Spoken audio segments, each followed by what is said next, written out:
one of the most important professions in the world. It's also often one of the most underappreciated. Of course, we're talking about teaching.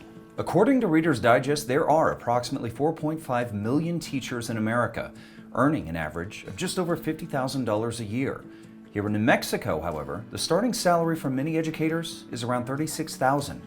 Many teachers put in countless hours preparing lessons, grading papers, and working to reach their students in more effective ways. On this episode of Legendary New Mexico, we're getting a closer look at what's working in terms of education, those that have given their whole lives in the name of teaching, and what lies ahead for the future of our students. We start with the largest school district here in New Mexico. Established in 1891, Albuquerque Public Schools is also among the 40 largest school districts in America. And while the challenges they face aren't easy to surmount, it's also not stopping them from dreaming big. We have so many children that dreaming is just not part of their life. In fact, they feel that their life is already settled for them. That could not be any further from the truth. APS Superintendent Raquel Reedy took the reins of New Mexico's largest school district in the fall of 2015. When she did, one of her main goals was to create a clearer path to success for its students. You cannot just make something up and then show it to people and expect to get the kind of buy-in and support that you need in order to make an academic master plan succeed.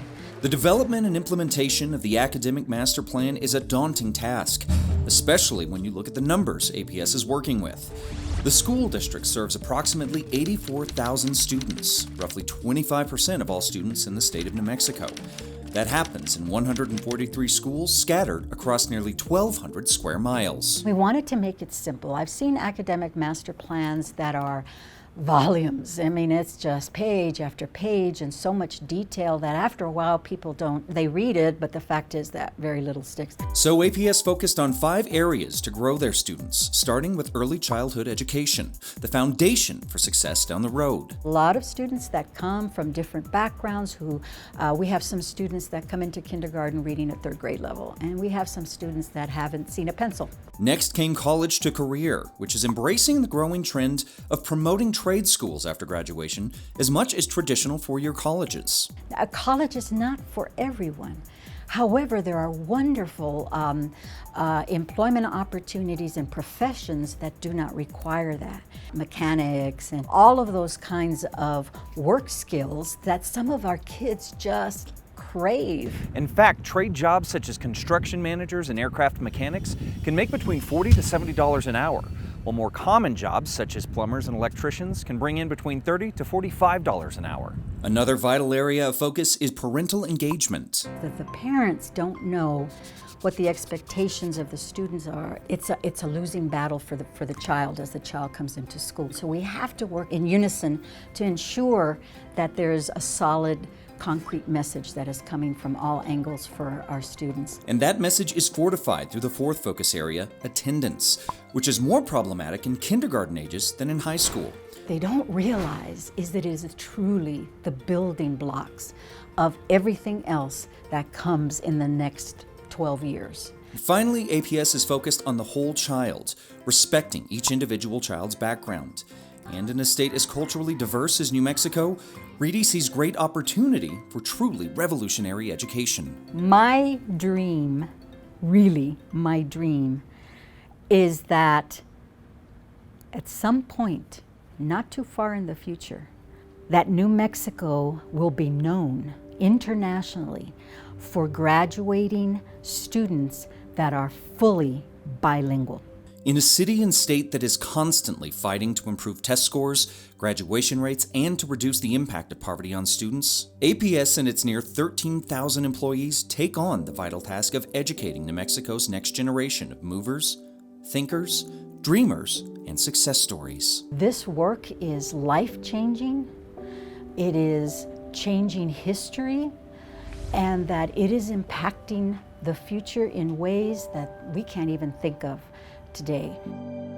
Now, the school district has awarded 460 bilingual seals to graduates, certifying their fluency in written and spoken word, as well as comprehension in more than one language.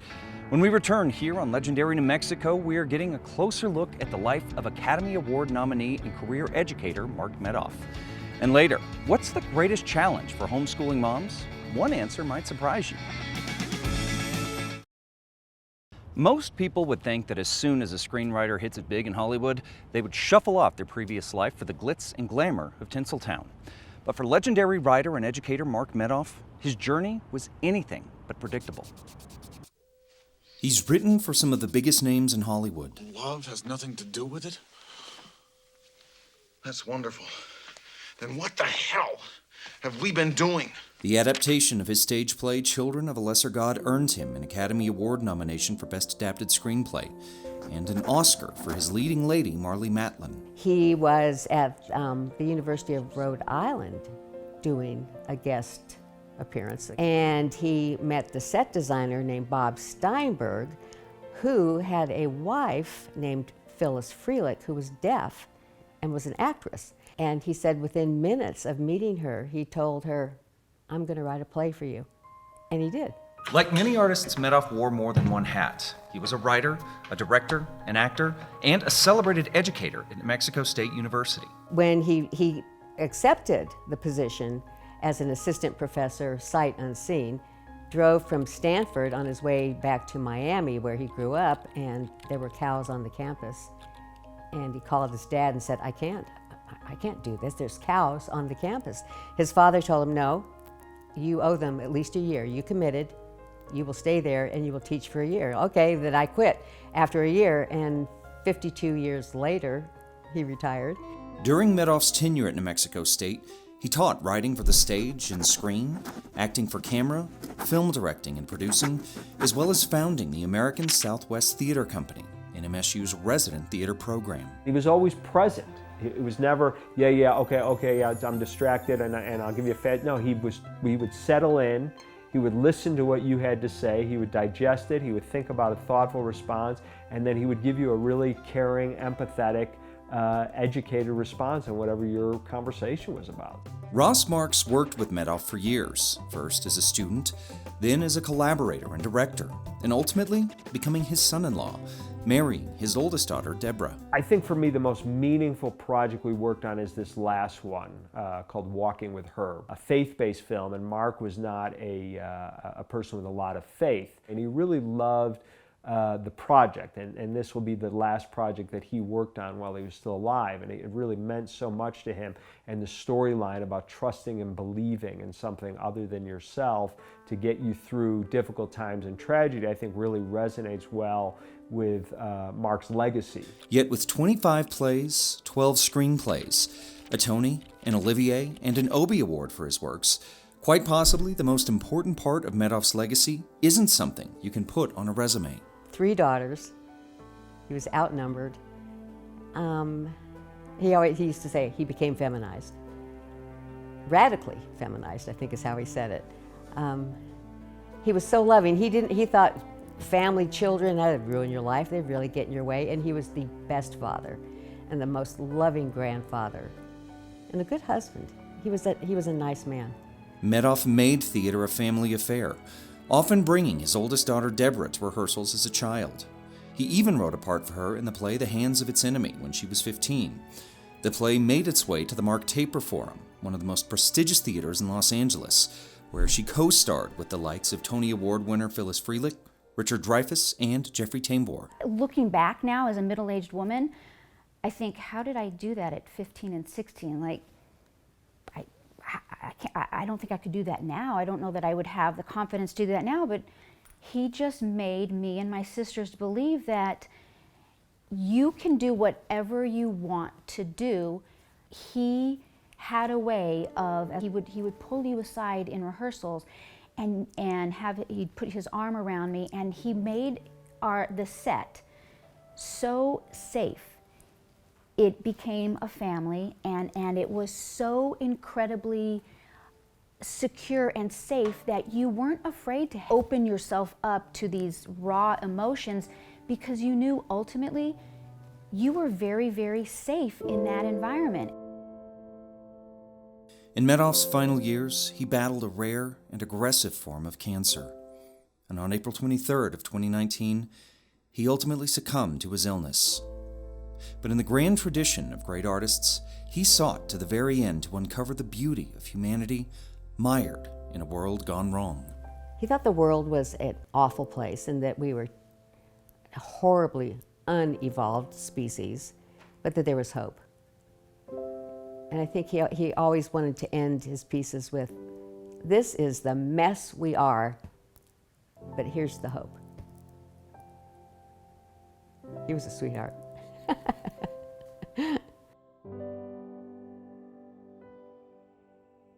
Stay with us here on Legendary New Mexico. After the break, we are meeting a homeschooling mom who has taken on the daunting task of teaching her 4 children, aged elementary through high school. And later, what does the future of education look like? We're finding out from the Duke City's less traditional institutions. Managing a family of 4 kids and a husband seems like a lot. Now imagine managing and teaching those 4 kids everything from cursive writing to writing in Latin. They're stuck in their house all day. They don't have any friends. They can't be socialized if they don't go to school. According to FamilyEducation.com, these are the top 3 misconceptions about homeschooling. Homeschoolers don't make clothes or wear jean jumpers all the time. Like, we're not, that stereotypical, we need to never get out there. For homeschooling mom Becky King, the benefits of teaching her 4 children from home far outweigh any societal challenges she may face. I only have these kids for 18 years, and so I feel like that's the most important thing right now, is to make sure that they're getting a great education, that I'm spending time with them, that I have a relationship with them. I can't really affect who they are and how they turn out if I'm never with them. Once upon a time, back in the mid-19th century, about half the nation's children were homeschooled. But around 1852, the common school model in Massachusetts spurred a compulsory attendance law that grew throughout the country.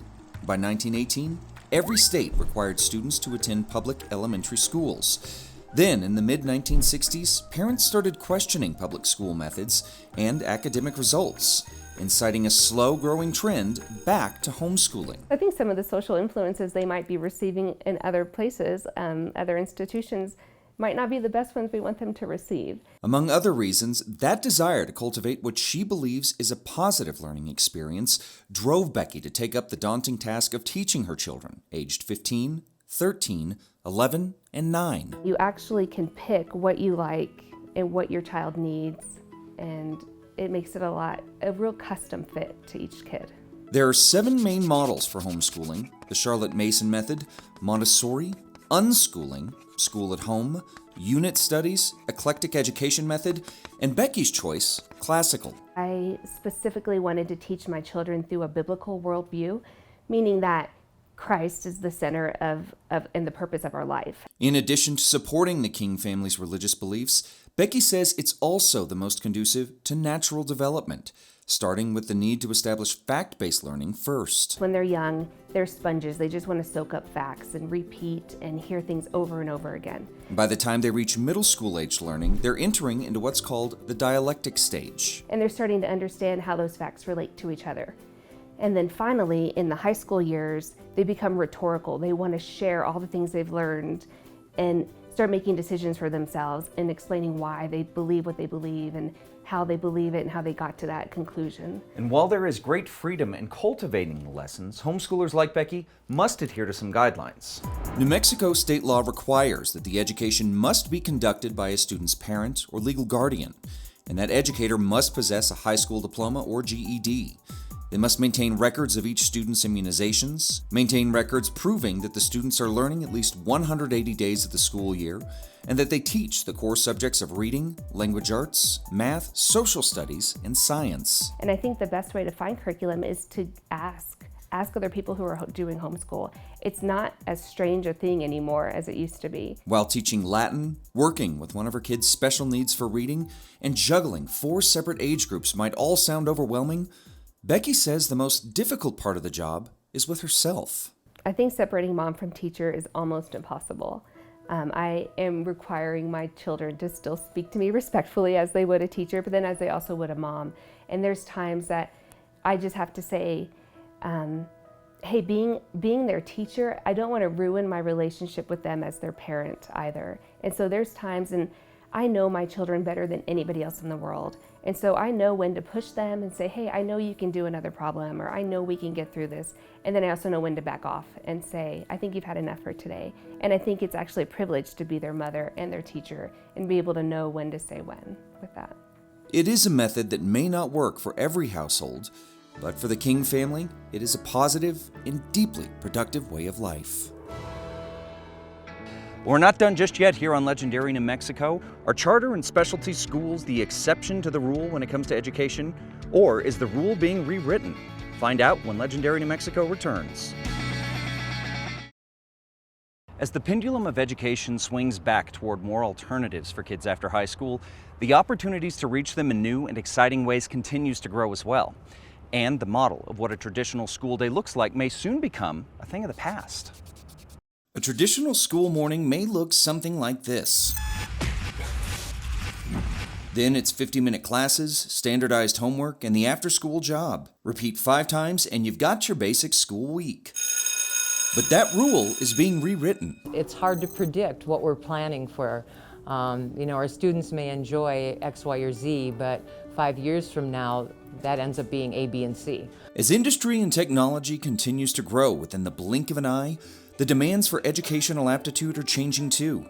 And to ensure the workforce of the future doesn't fall behind, many schools are rethinking, if not completely throwing out the playbook when it comes to school structure. I see that your public schools, instead of having a set curriculum where you're checking off boxes in terms of I took this class, I took that class, I see it developing into more of a holistic approach. Lisa Myrie is the principal of the Digital Arts and Technology Academy, or DATA, here in Albuquerque. They are one of dozens of charter schools throughout the state meeting students where their interests lie. We really work together to create an educational environment that supports each and every student, regardless of where they're at or where they come to us. Myrie describes the Academy as a digital and visual arts school, with electives emphasizing work in computer-aided design, filmmaking and editing, Photoshop and graphic design, as well as computer technologies, with students literally building these powerhouse machines from the ground up. When students leave us, they're going to need more than just content knowledge or basic skills of software. They're going to have to be able to communicate, work collaboratively. In the 2017-2018 school year, it is estimated that more than 7,000 charter schools brought in 3.2 million students nationwide. That's a 5% growth from 2016 and 2017. Locally, New Mexico has 97 charter schools and experienced a 6% growth last year, 1% higher than the national average. One of the things a lot of students say, especially if they came as a transfer, that they found their tribe. Like, these people, they get me, I understand. Another highly acclaimed charter school in Albuquerque is the Public Academy for Performing Arts, or PAPA. A lot of people think, well, do the kids, do they study math? Do they study English? But yes, so all students, of course, will have math, science, English, social studies, but all of their electives will be performing arts. So they might have a ballet class in between math and science, or they might have an acting class or a film class. Many of PAPA's alum have found work in the performing and visual arts after graduating. Some right here in New Mexico's booming film industry, some in the bright lights and big city of New York. We have several students who are living in New York performing on Broadway. To one of our recent students, he just showed designs at New York Fashion Week. But it's not just charter schools that are seeing success with specialized models. The Rio Rancho Cyber Academy is taking things one step further with what is known as blended learning. I would be retired were it not for this school and this format. Peggy Sayers is a career educator who says that she was drawn to the model of students working part-time on campus with their teachers and part-time at home with online classes. It's very hard for students to fall through the cracks here. Part of the reason is the smaller class sizes and one-on-one time teachers have with their students, discussing the lessons already ingested online. So when they do come to us with questions, they already have the background available, and we can use what they've already learned and piggyback on that. The format also mimics what high school students will increasingly face as they head into college: online classes and personal time management. Self-discipline is key, and you really have to dig deep and make sure that you are on top of yourself. I think students here are self-motivated, and it's a special type of learner, and I think that this type of school gives them an opportunity to be that type of student. And while the models all somewhat vary between institutions, the unifying quality behind the future of education may be quite simple. Flexibility. Flexibility. Flexibility. Now, most of these charter and specialty schools are tuition-free, and as the model keeps growing, so too will the grade eligibility, reaching to middle school and possibly elementary education down the road. Well, that's going to do it for us here on this edition of Legendary New Mexico. If you'd like more information, you want to see previous episodes or a recap of this one, just head over to legendarynewmexico.com.